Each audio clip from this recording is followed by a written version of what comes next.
नमस्कार दोस्तों, आज का जनसत्ता का संपादकीय लिखेंगे जिसकी गति होगी लगभग 80 शब्द प्रति मिनट। डिक्टेशन के दौरान कॉमा और पूर्ण विराम भी बोला जाएगा। डिक्टेशन स्टार्ट होगी 5 सेकंड बाद। स्टार्ट। वर्ष 2008 में हुए मुंबई आतंकी हमलों की याद आज भी दिल दहला जाती है। पूर्ण विराम। तब जो हुआ था कॉमा उसे दुनिया का सबसे बर्बर आतंकी हमला माना जा सकता है। पूर्ण विराम। उसके बाद उसमें शामिल आतंकवादियों को पकड़ने से लेकर सजा तक पहुंचाने को लेकर समूचे सरकारी तंत्र ने जितना संभव हो सका कॉमा किया। पूर्ण विराम।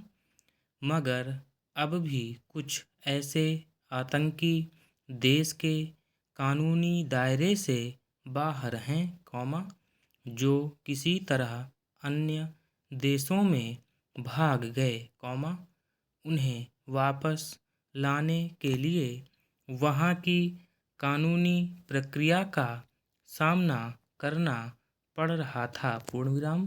भारत हर स्तर पर उन अपराधियों को सजा दिलाने की कोशिश करता रहा है। पूर्ण विराम। मुंबई हमले के एक अभियुक्त तहव्वुर हुसैन राणा को अमेरिका से प्रत्यर्पित किए जाने की मांग उनमें से एक थी। पूर्ण विराम।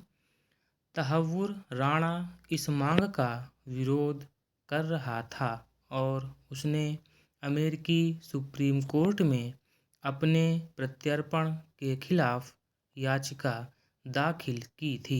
मगर अब राणा की भारत को प्रत्यर्पित करने संबंधी पुनर्विचार याचिका को अमेरिकी सुप्रीम कोर्ट ने खारिज कर दिया है। पूर्ण विराम। इस तरह राणा को भारत लाकर उस पर कानूनी प्रक्रिया चलाने का रास्ता साफ हो गया है। पूर्ण विराम। Para change. मुंबई हमले में जिनके परिजन मारे गए थे कॉमा उनकी पीड़ा जग जाहिर है। पूर्ण विराम। अजमल कसाब को उसके किए की सजा मिल चुकी है। पूर्ण विराम। हमले का एक आरोपी पाकिस्तानी मूल का कनाडाई नागरिक तहव्वुर राणा अभी अमेरिका की जेल में है। पूर्ण विराम। दरअसल कॉमा राणा को अपने दोस्त डेविड कोलमैन हेडली के साथ मुंबई हमले में भागीदारी करने और इसके बाद डेनमार्क में आतंकी हमले की योजना बनाने का दोषी पाया गया था। पूर्ण विराम।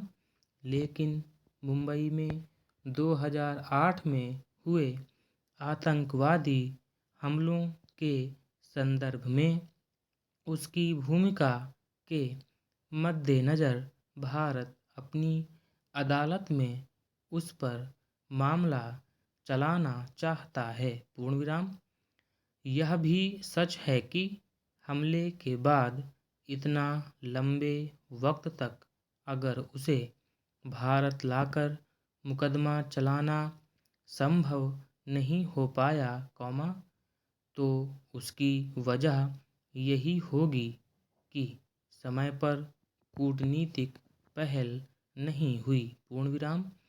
अब अगर उसके भारत में प्रत्यर्पण की स्थिति बनी है तो सरकार को कोई अन्य और नई अड़चन खड़ी होने से पहले उसे भारत लाकर कानून के कटघरे में खड़ा करना चाहिए और शीघ्र इंसाफ सुनिश्चित करना चाहिए। पूर्ण विराम। स्टॉप।